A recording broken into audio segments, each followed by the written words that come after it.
சிவபுராணம். எம்பெருமானின் திருமணம். சிவபெருமான் இமவான் மன்னனிடம், என்னவளின் விருப்பப்படியும் உங்களின் ஆசிர்வாதங்களுடன் என்னவளை கரம் பிடிக்கின்றேன் என்று கூறினார். பின்பு மேனை தேவி சப்த ரிஷிகளையும் நாரத முனிவரையும் கண்டு தங்களிடம் அவ்விதம் நடந்தமைக்கு மன்னிப்பு வேண்டி நின்றார். பின்பு, மகளே, எவ்வளவு சினம் கொண்டாலும் நாம் இறைக்கும் சொற்களுக்கு தாங்களே பொறுப்பாகும் என்று கூறி அவர்களுடைய பிழைகளை மன்னித்து அருளினார்கள். மணமகன் வீட்டார்கள் வந்து தங்குவதற்காக விசேஷமாக தயார் செய்யப்பட்ட அரண்மனைக்கு அழைத்துச் சென்று அங்கு அவர்களுக்கு வேண்டி அனைத்து சௌரியங்களுடன் 1000க்கும் மேற்பட்டோர்களை வைத்து கவனித்து கொண்டார்கள். இமவான் மன்னனின் அரசாட்சி எங்கும் சிவபெருமான் பற்றிய பாடல்களும் அவரின் சிறப்புகளும் அவரின் பெருமைகளையும் பாடி மகிழ்ந்தனர். இனிமையான விவாதங்கள் என மிகுந்த மகிழ்ச்சியுடன் காணப்பட்டனர். மணமகன் கோலத்தில் சிவபெருமான் கண்ணை பறிக்கும் எழிலுடன் காணப்பட்டார்.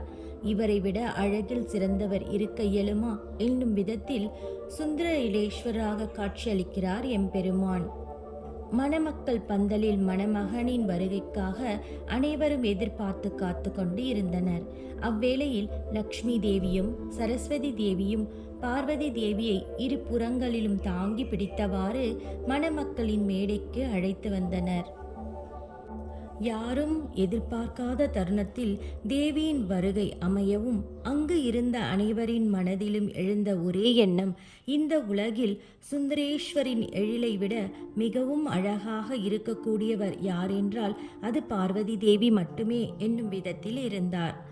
பிரம்மதேவர் மணமக்களின் திருமணத்திற்காக மந்திரங்களை சொல்ல இமவான் மன்னனும் மேனையும் தம்முடைய ஆசை மகளாகிய பார்வதி தேவியின் கரங்களை சிவபெருமானின் கைகளில் கொடுத்து, என் மகளை தங்களின் இல்லத்தாளாக ஏற்றுக்கொள்ள வேண்டும் என கூறி தன் மகளை எம்பெருமானிற்கு கன்னிகாதானம் செய்து வைத்தனர்.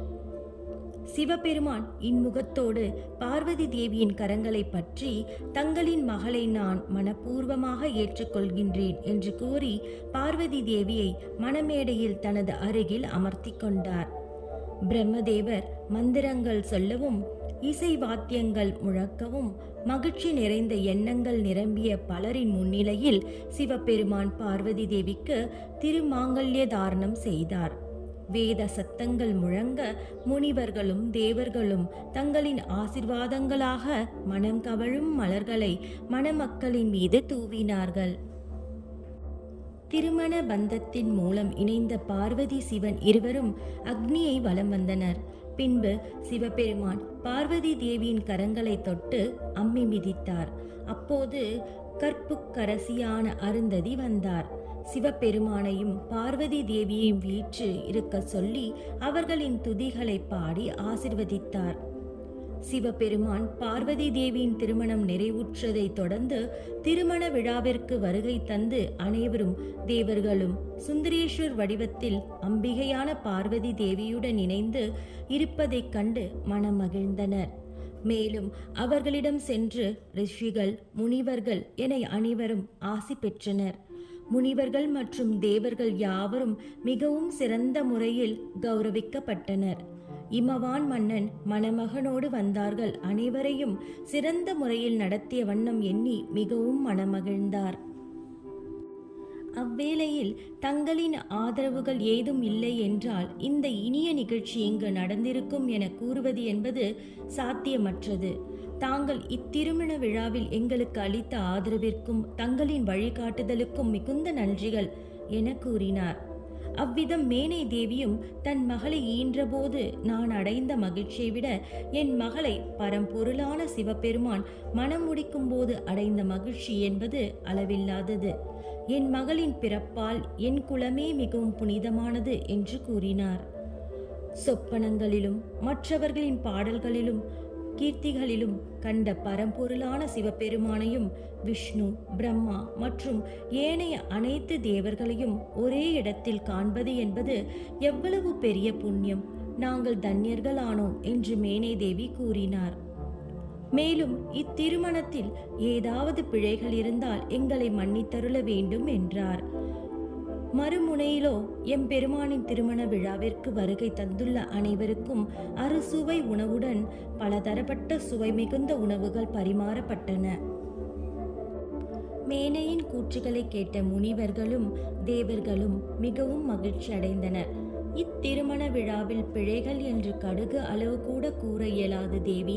எவ்விதமான குறைகளும் இல்லாமல் உன் பதியான பர்வதங்களை ஆளும் இமவான் மிகச்சிறந்த முறையில் திட்டமிட்டு செயல்பட்டுள்ளார்.